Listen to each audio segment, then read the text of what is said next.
Coming up on Mountain News this morning, the U.S. sets a new record for tornado touchdowns in the month of March, and health leaders sound the alarm about a lack of health care access for rural women right here in the Commonwealth. Dedicated to Eastern and Southern Kentucky, this is WYMT Mountain News this morning.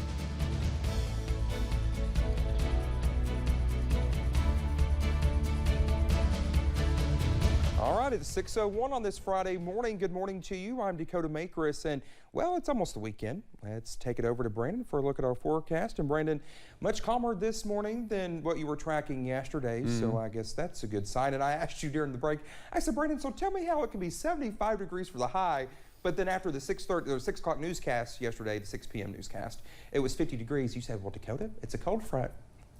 Yeah. You know, sometimes I don't use context clues, so that's my problem. Yeah.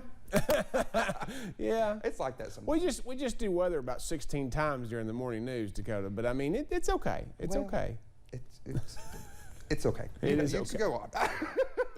Let's get into it this morning. Yes, it was a cold front that came through yesterday. It got a little warmer than we expected in front of it, but behind it, it dropped pretty fast. Some rain out there this morning, even a little bit of wintry weather in parts of the region, but so far so good. Starting to move out this morning, and we're looking okay. Some fog trying to develop up there on top of Whitesburg Pine Mountain this morning, so we're keeping an eye on that for you. Some lower visibilities in some spots today. We're looking at temperatures basically in the 30s, with the exception of Middlesboro as the warm spot at 42, followed by Pikeville and Clintwood, which I expect to drop into the 30s here relatively soon. Cool spot is 36 in Wise, and again, basically 30s and 40s across the whole state. The warmest spot in the region is basically 44 in the Tri-Cities. Nashville's right behind them at 43, Bowling Green at 40, and everybody else is in the 30s. 64 is our average high today. 52 is our forecast high. The record 86 set back on this day in 2010. Dakota? All right, Brendan, thank you so much. Well, yesterday we debuted a documentary on the March 2nd, 2012 tornado outbreak 10 years later. Now, we had our reporters in each corner of the region covering the deadly tornadoes from East Bernstadt to West Liberty and across the Big Sandy region. Well, we sat down with those reporters and we asked them what it was like covering the disaster in the days and weeks after the tornadoes touched down. You can see the people standing behind me. They're trying to find out where their loved ones are. Even to this day, that was the one thing that everybody kept saying in the days after. It's like nobody thought that this could happen. Nobody thought that tornadoes, especially ones that were that devastating, could happen in the mountains of eastern Kentucky. We could see it forming and twisting, and we stood in our yard and watched it twist over, and it came right towards West Liberty. They had locked the city down, so we actually weren't allowed to go into West Liberty that night. And so we just talked to people, and we had no cell phone service. I remember that. As it goes more toward the southeast, places like northern Magoffin and right into Johnson County get affected. Whitney Good and I were together, and we could see on the weather radar and hear Jim Caldwell doing the weather report, and you know, we just knew it was bad. We knew it was really bad, and we could watch it going through the Big Sandy area. So after it looked like it had gone through, I started calling everybody I knew in Magoffin County. They called us and they said, a tornado has gone through, what looks like a tornado has gone through. We need you guys to split up. Angela, you go to Salyersville. Whitney, you go to Johnson County. And we went. There's damage to the Salyersville grade school, the middle school, and the high school. It was scary, it was terrifying, but we knew we had to go and start documenting it and reporting the information. So got in the car, started driving from Pikeville to Salyersville. And I mean, I really can't describe just how eerie it was. It was just so dark. It was pitch black. It was pouring rain. The wind was terrible. Most of the damage in Johnson County appears to be in the Hager Hill area. As I got to Hager Hill and I saw things that I couldn't see the night before because it was so dark, I looked on the right, and where there had been a neighborhood, it was just foundations and debris. And I stopped. I pulled off on the side of the road right there. I stopped. I cried witnessing it, and I just stood there and stared at it for a while. When you're a journalist, you get to see so much of the world that a lot of people don't get to witness firsthand, and it's our job to bring that to other people. And, you know, that was an important story. You know, people's lives were changed forever that day. we needed to do this for the people of Eastern Kentucky. And I think, you know, going forward, it made all of us closer because we had been through this. You know, Whitney Burks Good and I, we were, you know, together in the Bureau, you know, watching these on the radar, these tornadoes coming through, and we were scared together. I mean, it made all of us that work together closer.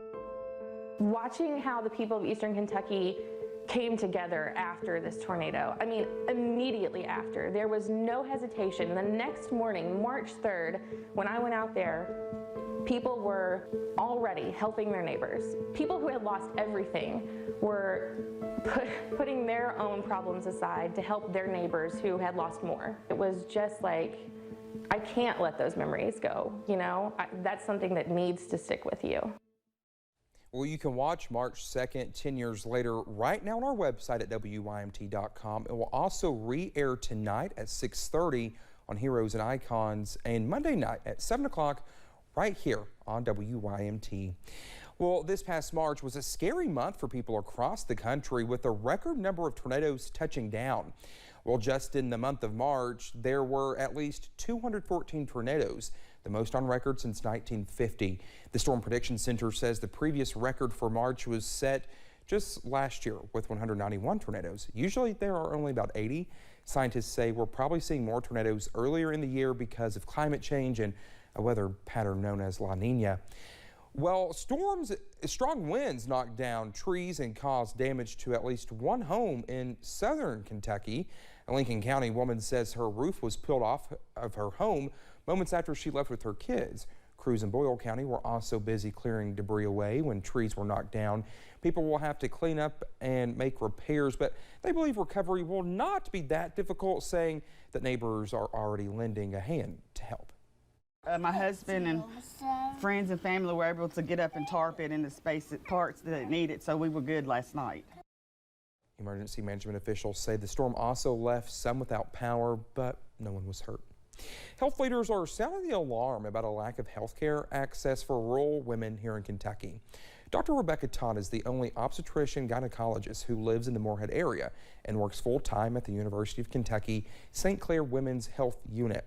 Well, she says the clinic sees thousands of women, putting strain on her and her staff. The lack of women health care providers has an even bigger impact. Dr. Todd says some of her patients have traveled hours to see her, the long distance increasing the chance that women will delay much-needed care. That they put off getting an evaluation for something like abnormal uterine bleeding, so weird bleeding from the uterus, and ultimately it turns out to be cancer. UK St. Clair is working to recruit more OBGYNs to the area. Dr. Todd believes that can begin with finding people who already live in the community. Well, Bruce Willis is stepping away from acting after his aphasia diagnosis. It affects the ability to communicate. Kristen Page, a speech-language pathologist at EKU, is hoping to increase awareness of the disorder. It affects 2 million people and their caregivers in the U.S. Jeremy Toms and photojournalist Darnell Crenshaw have the story.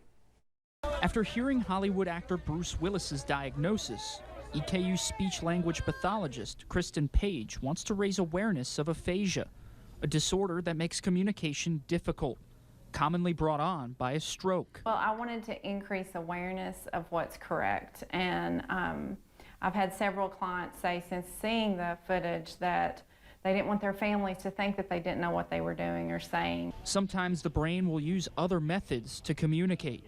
So they may write, they may sing. With the A. Now? Yeah, if you'd like. Okay. It wasn't much looking. Vicki Simmons suffered a stroke in 2008. When she started therapy at EKU's speech-language hearing clinic in 2009, she couldn't say a complete sentence. Started so slowly to get better on it, and I'm still going, and that's 14 years ago. This song, titled The Rocking Chair, which Simmons penned 30 years ago, is part of her therapy. Grad student Emily Moore is providing therapy this afternoon. It's very personable. It allows her to connect with the therapy that we do and allows us to connect as clinician and client. There are some bumps in the road. Some lines are lost. I forget. We talk about it afterwards, and then we sing it again, and it's practice and repetition. I can learn to be better, and that's why I still go. I want to be, I hope it will be close to like it used to be. In Richmond, Jeremy Toms, WYMT Mountain News. Well, Paige says caregivers have to be patient with their loved ones and encourage different forms of communication. As for Vicki Simmons, she's preparing for a concert in August. Well, the American Heart Association hosted a STEM event for high school girls as part of the Eastern Kentucky STEM Goes Red. The event consisted of students from 6 different high schools, and it gave the students the opportunity to learn from professionals, listen to a panel, and do hands-on activities. A lot of opportunities to engage them. They got a morning breakout session, and then our midday over lunch we had a speaker panel.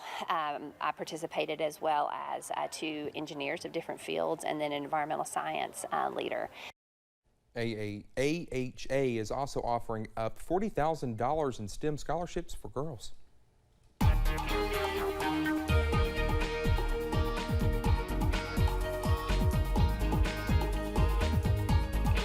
Coming up on 612, not quite there just yet, but the rain is on the way out this morning. Let's take a look at the satellite and radar. It had quite a bit showing up, but not all of it reaching the ground, but even a little bit of a mixture of rain and freezing rain and a little bit of wintry mix out there this morning. So again, just be aware of that. Temperatures right there on the borderline. 42 Middlesboro, the warm spot. 36 Wise, the cool spot. A lot of upper 30s and low 40s out there. 52 straight chances for something, either some wintry mix or rain chances this morning.